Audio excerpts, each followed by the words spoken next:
आजाद मुंबई की एक महिला जेल का जेलर 6 कैदियों के एक समूह लक्ष्मी, ईरम, इश्करा, काल्की, हेलेना और जाह्नवी के साथ एक मुंबई मेट्रो ट्रेन को हाईजैक कर लेता है। वो एनएसजी ऑफिसर नर्मदा राय के साथ बातचीत करता है और कृषि मंत्री को यात्रियों की जान के बदले में 40,000 करोड़ रुपए भेजने की मांग करता है। एक अंतर्राष्ट्रीय हथियार डीलर काली गायकवाड़ ये जानकर कि उसकी बेटी आलिया भी बंधकों में से एक है, सौदे को फंड करने के लिए सहमत हो जाता है। आजाद उस पैसे को देश के 700,000 गरीब किसानों के कर्ज माफी की ओर दान करने की योजना बनाता है। आजाद और उसका गिरोह उन पैसों को किसानों के बैंक खातों में ट्रांसफर कर भाग जाता है। आलिया के माध्यम से वह अपना नाम काली को विक्रम राठौर बताता है।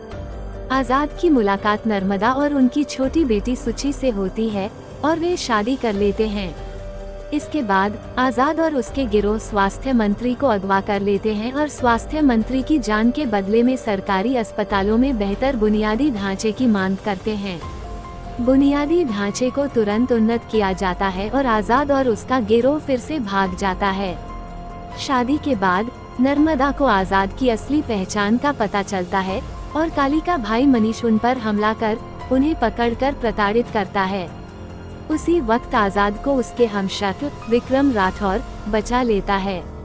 नर्मदा कैदी के रूप में खुद को छिपाकर जेल में आजाद के साथियों का सामना करती है। यही वो आजाद और विक्रम के कनेक्शन के बारे में जान पाती है।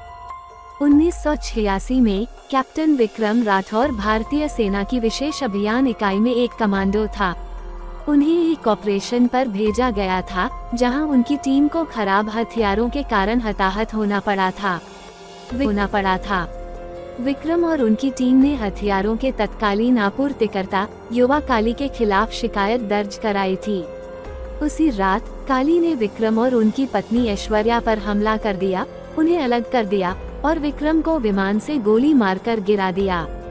काली के गुप्तचरों को धमकाने वाले 3 पुलिसकर्मियों की हत्या करने के आरोप में ऐश्वर्या को जेल की सजा सुनाई गई थी। विक्रम को राष्ट्रीय गद्दार घोषित कर दिया गया था। जेल में ही ऐश्वर्या ने अपने बेटे आजाद को जन्म दिया। जब आजाद 5 साल का हुआ तो फांसी से पहले ऐश्वर्या ने उसे अपने पिता की बेगुनाही साबित करने और उत्पीड़ितों को न्याय दिलाने के लिए कहा। दुनिया को नहीं पता था कि विक्रम हमले में बच गया था, लेकिन उसकी याददाश्त चली गई थी। उसे पूर्वोत्तर भारत में एक आदिवासी समूह द्वारा पाया और बचाया गया था। वर्तमान में ये पता चलता है कि नर्मदा की अधीनस्थ ईरानी काली के गिरोह का हिस्सा है। वो उन सभी को गोली मारने की कोशिश करता है। लक्ष्मी गोलीबारी में मारी जाती है। आजाद ईरानी को मार देता है और काली के ट्रकों को चुरा लेता है, जिसमें उसके पिता, उसकी टीम और उसके पिता के दोस्त शामिल होते हैं। ट्रकों में आगामी चुनावों के लिए धन होता है, जिसका उपयोग काली की राजनीतिक महत्वाकांक्षाओं को बढ़ाने के लिए किया जाएगा। विक्रम और उसकी टीम को काली के गुर्गों द्वारा पकड़ लिया जाता है। आजाद जनता के लिए एक वीडियो जारी करता है और कहता है कि उसने मतदान मशीनें चुरा ली हैं। वह देश में वायु और जल प्रदूषण के लिए जिम्मेदार 253 कारखानों को सील करने की मांग करता है। सरकार द्वारा कारखानों को सील कर दिया जाता है। काली आती है और एक लड़ाई होती है जिसमें विक्रम को अंततः अपनी याददाश्त वापस आ जाती है। वह और आजाद मिलकर लड़ते हैं और काली को फांसी पर लटका देते हैं।